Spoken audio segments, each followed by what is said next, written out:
Business Spotlight, brought to you by Cross Rhythms and Baba Baboon. I'm Sonya and welcome to Business Spotlight in partnership with Cross Rhythms City Radio and Baba Baboon. And joining me in the studio this week, we have the team, or some of the team, from IronMarket Wealth, who are based in Newcastle under Lyme. We have the CEO, Wes Wilkes, and Director, Rob Heath. Hello, Wes. Hello, Rob. How are you doing? Hello. Very good. How are you? I'm good, thank you. Thank you for asking. Not many people ask me how I am. Appalling. I know, yeah. Manners. That's all you need is manners. Absolutely. This day and age, isn't it? Well, thank you so much for coming in for Business Spotlight here in the studio. Like I've mentioned, you from IronMarket Wealth, which is wealth management, but so much more. Specifically on your website as well, a new era for wealth, risk and talent management. But what does this mean? What does this mean to the Joe public out there? Go on, Rob. Thank you. Very kind. I mean, for us, we're IronMarket Wealth, but there's a journey really to tell of where we've started and where we're coming to. And I appreciate Wes, who's the one that kick-started it, allowing me to tell the story. You always say to delegate, though, don't you? Someone else knows something better. Yeah, true fact. It goes back 11 years. You know, Wes started IronMarket 11 years ago. Mm-hmm. And as we've grown, and I don't want to steal too much of the journey that Wes I'm sure will tell, we've continued to evolve as a company. Mm-hmm. We went from being an advisory firm to a firm that then has our discretionary management permission, so we can advise as well as managing investments, which fundamentally means all of our members' funds. You'll hear me use the words members, so yes. Our clients to us are members of the network. Mm-hmm. Our members' funds remain under one roof, which is ours. But as we've evolved as a business, there's been a natural synergy with we incorporated IronMarket risk, commercial property insurance, indemnity insurance, and there's a real synergy between our member base as brain on business owners and those that the director of risk Steve has in his member base. And then more recently, a consultancy company, which really focus in on engineering, CFO, CO level recruitment positions. Okay. And when you think about, again, our member base, there's a natural synergy between those three areas. And what that does then, it creates a network of experience, expertise, knowledge, that we've got loads of examples where members maybe come to us to speak about their wealth and their growth of their wealth and their financial plan. And then actually that's led to a connection through to Steve to help with some of their insurances or potentially a recruitment need that Kerry Ann has. So it's really a network of expertise. So this network of expertise then, I've said it's based in Newcastle under Lyme as well. Local, we've got local businesses, obviously a local area and everything like that. But to do what you're doing in this area, how unique is that for, say, Staffordshire as a whole? Okay, well, I'll take that one. On many levels, like from a network perspective, there's nobody else that does that I'm aware of anywhere. Never mind in kind of Stoke, Staffordshire. But in particular, and it's a really kind of important point, is the point Rob mentioned about us being asset managers, investment managers, as well as advisors. Because there's only 3% of financial advice firms in the UK that have those dual permissions. Mm-hmm. And that means that we build and design and manage the portfolios that our financial planning members invest in. And so I know that there's only 3% in the UK, so I know we're the only one in the area that does that. And it's a real advantage for us because, building a financial plan is phenomenally important, and a skill in its own right and a profession in its own right. But being able to then also manage, rather than those assets being sent down to London to, a Schroders or a Coutts or a Brewin Dolphin or whatever, for some, technically faceless person might be managing it well, but manage those assets for us, and then manage those assets as well and devise those portfolios and mapping those back to the the financial plan of those individuals, business owners, more importantly families, is really important for us and is absolutely unique. So as well, you've mentioned your clients are members. We talk about a network and everything like that as well. It does seem, from what I'm getting and from what we can tell, it's very much a very friendly, genuine, sort of say organisation. And is that ethos as well? Is that why you do what you do? Is that how it came about? Is that something that you've experienced yourselves that you want to get across to help other people? Yeah, I think it is that. I mean, I started out on my own, coming out of banking, with a huge amount of trust and from other people that I'd looked after previously, but also massive amounts of support from family and friends and friends of friends and friends of family and all that kind of stuff. So that's been huge to me. So I'd class that as a community. Yep. So that's always been the kind of the feeling that I've had. And then and Amy, as my sister, who was sitting in the corner hiding, was employee number one. So she's going to hate you for that. They all come back to me, yeah. And that was really important. I still distinctly remember that the night before I kind of opened the doors, for want of a better expression, that first day of kind of training, going out on my own. That night before, I was in the office with my wife and my one daughter at the time, now I've got 3, who were setting the office up. We were covering these old sofas that we'd been gifted, and we only got those sofas because of Amy, because where she used to work. Right. And we were tidying those up, and it was it's just a family event, and it's always felt and been like that. Yep. And I think we've done that in recruitment. I think we've done that with the members that we attract, and it's it feels like a community, and I think I'm always obsessed with the experience that our members have, and that's both from if we have new people join in to work with us, Steve, Kerry-Ann, who are running their own businesses within this network, but also obviously our members. It's how can we make that experience better? Yeah, and that community aspect, I think especially, myself, starting off on business on my own, taking that leap, I can relate to sort of, how that feels and how scary it can be. But also when you're looking at finances, finding somebody you can trust, absolutely, somebody you can even relate to, who shares that knowledge and experience, is not just giving you facts, but giving you education. How important then is that as well? Driving on and sharing that knowledge with others to help others to grow. Yeah, I think that's probably the core. It's always been something from an early stage that I know I've done personally, and we do phenomenally well as a firm. But one of our key core values is sharing knowledge and shared knowledge, and particularly in our sector, in our industry, it's probably got a bit of a reputation for cloak and dagger and using what it knows a little bit against you, i.e. kind of, we have all the knowledge kind of thing. And, if you close your eyes and think of finance or think of wealth, people often think of city and that kind of stuff, and suits and dark stuff. It's got a stigma. Yeah, absolutely. Yeah, it's literally it. And it's not deliberately trying to break a stigma. It's just that I just think the more I know, I love telling people what I know. Brilliant. And that might bore some people, but that's all right. And I think I've always done that, and it's only natural then that you do that within the remit and the framework that you're in as a business. And that's where the shared knowledge kind of, I guess, the value came from. And it goes back to simple things. When I was starting out, as much as I was an experienced financial advisor and and experienced in managing money, I wasn't experienced in running a business, even though I was inspired by my dad, who'd done that all his life. So talking to accountants, I was learning a lot. Talking to our accountant, I was okay, I need to do X, Y, and Z. And then if I'm sitting down with somebody, they might be in a similar or more advanced position to me, but I'd be sharing that. It goes back to planning for corporation tax or the electric vehicle thing.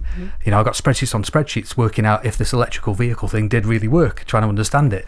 And then once I did understand it and it does work, then everybody that I speak to, I know, I'm in contact with, I'm supposed to be managing them wealth, I'll be telling them about that too. Yeah. And why wouldn't you? Exactly. And Rob as well, I mean, your background, from what I know, you were a professional footballer. a few years ago. For my sins, yes, that's correct. For a team, one of the teams in Stoke-on-Trent. But yeah, you are a professional footballer, and you know, from your experience, you've come from that background but gone into finance. What was it that made you sort of go into that sort of industry? Is there something personal that happened to you, or? Not really, to be honest. No, you know, I was fortunate, well, really, really fortunate to get to do what most young lads want to do, which is go and be a footballer. And six years at Stoke, which was an unbelievable experience, and a combination of many years dedication, hard work, to be honest with you. And didn't know it at the time, but gave me my first brief introduction to pensions. Not a great introduction, to be honest, but you know, that links into the educational stuff that we've been talking about. I'll be honest with you, the way the finance came about is when my contract expired at Stoke, I then went to work in a gym. Zero research. It just seemed like a good job that was sport related, kept me fit and fitted in with semi-pro football. Didn't really look that the hours were shocking. The pay was even worse, and it wasn't conducive to a healthy relationship at home. Did that for a few years, then went to work at NatWest Bank. Did 18 years in the banking industry and really built up a sort of a reputation. You know, really, really successful over that 18 years. And that again came from hard work. Started off as a cashier, up to a regional manager in the mortgage channel. So for me, it's always been what's going to develop and grow me. And then the fundamentals underneath that of hard work and dedication to allow that to come to fruition. In terms of the journey to IronMarket, I bumped into Wes about 2 years ago now, in February 22, in a pub.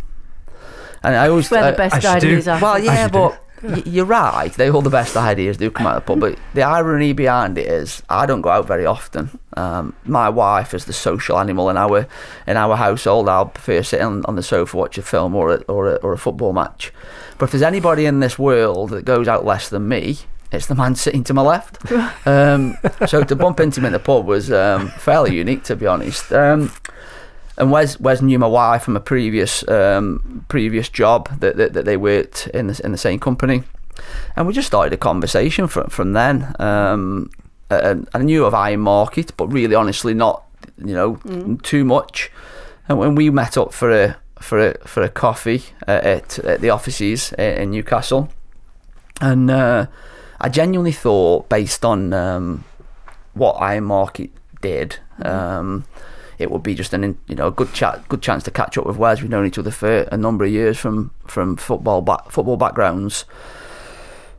Then when Wes started to talk to me about a little bit of what he's just told you about the journey that IronMarket have been on, I guess, but more interestingly, what they were about to embark upon in terms of our growth. I went home and I remember my wife Vic asked me how it went, and I just said, I hope he feels the same way about me as I feel about him and the company.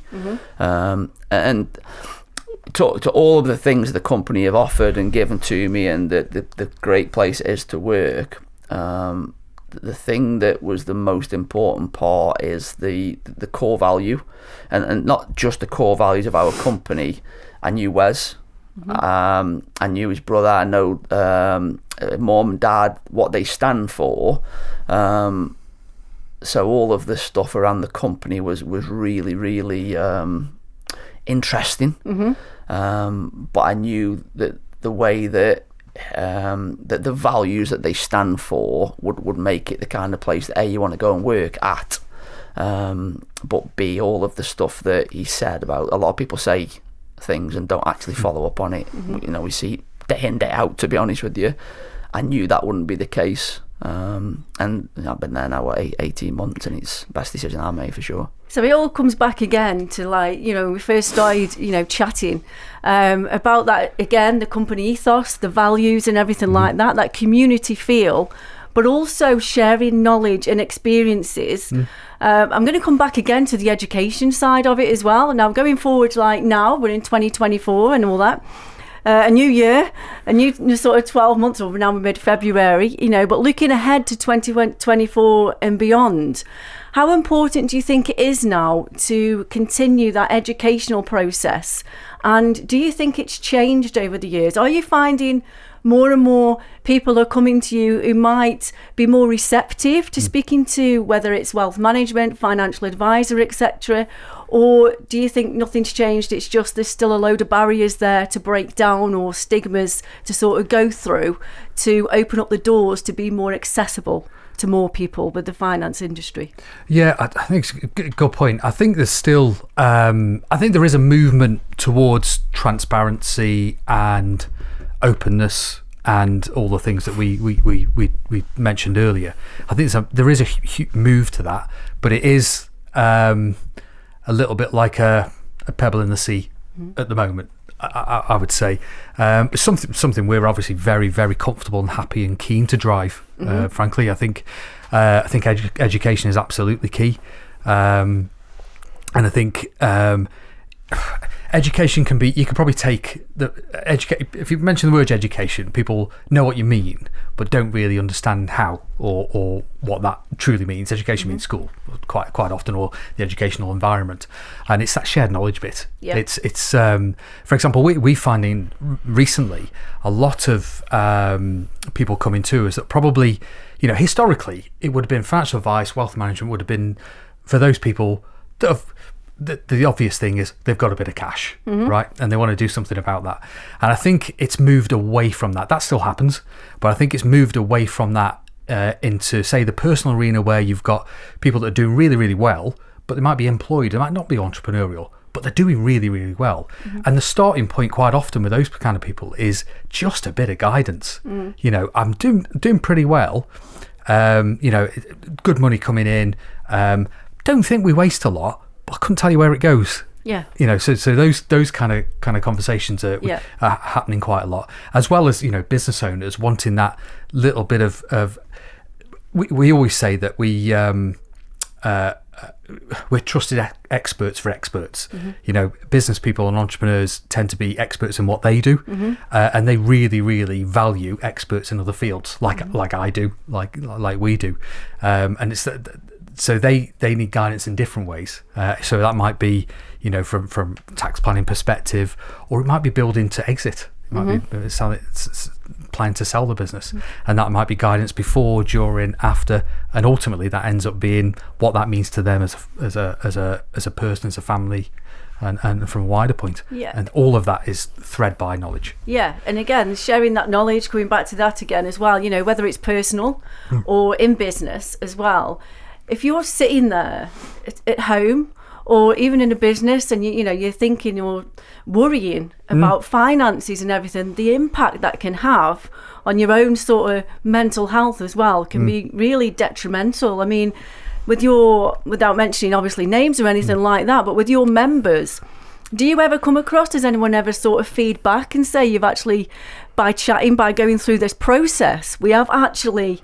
I feel so much better. I can think clearly now. I was really worried. I was struggling. Do you get that from your members? Yeah, I mean, I'll jump in. You can jump in as well. But for me, for the interactions I still have, got to be the biggest kind of, I'll say it's biggest buzz you would get is when someone is leaving, or leaving a meeting, and they said, "Oh, do you know what? I feel so much better. I've gone through that," and that's not necessarily the fact that we've gathered everything, put all the ducks in a row and sorted the life out. It might just be a matter that we've said, well, hang on a minute, you're doing this part really well, you perhaps just need to have a look at this part, but we can help with that, we'll look at it later, or whatever it is. Just that kind of reorganisation, and there is a bit of I forgot the word now. It's cathartic. It can be a bit cathartic for people, and it can be a little bit of a counselling session too. And then we do get the. You can feel alone. Absolutely, yeah, and that can happen within a community, within a business, within a family. You know, because the reality is the dynamics of family and relationships, we do end up falling into our roles. You know, and if the financial side of things falls on one person, that's great because somebody's taking care of it, and that means, you know, perhaps the other part of that partnership are taking care of something else. That does come with quite a bit of pressure. You know, in terms of, and that's where, you know, seeking of expertise is really helpful. And to take it to the nth degree, we've within our kind of our marketing, as our talking heads videos, as we call it, one of our members, which obviously we didn't know was happening at the time when he was interviewed, he said being a member of ours and being part of this network, because we're very open with introducing people to people who we think would help each other, and we're again the opposite of the cloak and dagger thing. He genuinely said, it's on video, they said it genuinely changed his life, and that was blew our heads and our hearts, to be honest. I think that sort of network you've got as well in connecting people is something really valuable and something quite unique. I'll be totally honest, you know, it's not something that I've come across before as well, until I knew about who you guys were and more about you and everything. But going forward now, just before you leave Business Spotlight for the time being, what are your aspirations, or what would you like to see in the industry now and going forward? Right. Do you both have a go? You go first. Oh, what might happen? There you go with that one. For me, I think it would be that wider, speaking more kind of big picture, that wider kind of education and that wider kind of increased knowledge in society in general about finance and money and investing, because investing is great. Yeah. And it's good fun and it's interesting. I think so. And I think genuinely, if we can get that out there, you know, for example, there's a generation coming through now, you know, I don't like the phrase, and that's fair enough, with Gen Z or whatever. Gen Z, yeah. I know people don't like labels, which is fair enough. But looking at that generation, young adults or whatever, they seem like have such an energy for knowledge and thirst for knowledge, but also a real kind of want to do something and take action, which is absolutely amazing. But then that's coupled with a kind of generation where we've got, you know, people on TikTok who are financial experts that, you know, are doing the wrong thing and ultimately scamming people in certain things. There are some good people on there, don't get me wrong, but you know, there can be scams, bad ideas. So I think for me, it's really waking our sector up to this energy from a young generation that's coming through that are going to be, you know, the wealthy people of the future, and can we help guide them? And yes, that might mean there is less of us needed, but that's a good thing. Is that like, I'll come back to you in a minute, Rob, but just jumping in there, that's almost like guiding them for the future, because the way we all consume content now as well, and that education again, there's going to be things keep changing with technology and all that sort of thing. Correct. So totally get, you know, where you're coming from there. Rob, is there anything you just want to, from your perspective, or? Yeah, so a couple. I think education for sure. You know, we spend a lot of time educating. You know, Wes has talked a lot about it there through social media channels. We spent time with the local sixth form college. They come to us yearly now. Education, not just about wealth and the opportunities within wealth for their growth and career progression, but just the small opportunities and the small knowledge that they then have around the importance of saving early and the impact that can have later in life. I mean, you talked about my football. You know, I had a big call to make when I was 21. Do I cancel my Sky TV, or do I cancel my pension? Yep. And you know, and I've had quite a few controversial comments on the LinkedIn post around it, but it genuinely was that. Why? Because I didn't really have a clue what a pension would do for me and the need for it later in life. The fact it would, you know, could grow to 1.5 million as estimates predict. You know, I always joke my wife's not spoke to me since that conversation, but it all comes and stems back to education. Yesterday we were lucky enough to present at the Vale Park Business Club, and I remember somebody asking a really good question about 2021. They're more interested in something else. The reason is because they don't they don't know anything different. And that's so I feel we've got a responsibility to help and educate, and from a free education standpoint. But I also think to have a slightly different slant on, and we were talking around mental health, and we were talking a lot about our members, which is obviously really, really important. But I think then that also stems into the workplace. So having a really open environment around mental, physical, financial well-being, and providing our people with the tools to educate themselves around that kind of thing, naturally stems through to when they're interacting with our members, knowing the importance that we as a business place on that with our own people really helps for those conversations. But the one thing I think that all comes back to is relationships, the building of the relationships, whether it be with our people at work or with the members we speak to. That relationship builds trust. Trust then allows everything else to then flourish alongside it. Brilliant. Wes, Rob, thank you so much for coming in for Business Spotlight. It's been an absolute joy. No doubt you'll be back again. I will be keeping in touch. But that's Wes Wilkes and Rob Heath from Network Wealth, and basically not only innovating but showcasing and providing a community in which everybody can learn, grow and trust for the future. Business Spotlight, shining a light on our local business community. Brought to you by Cross Rhythms and Baba Baboon.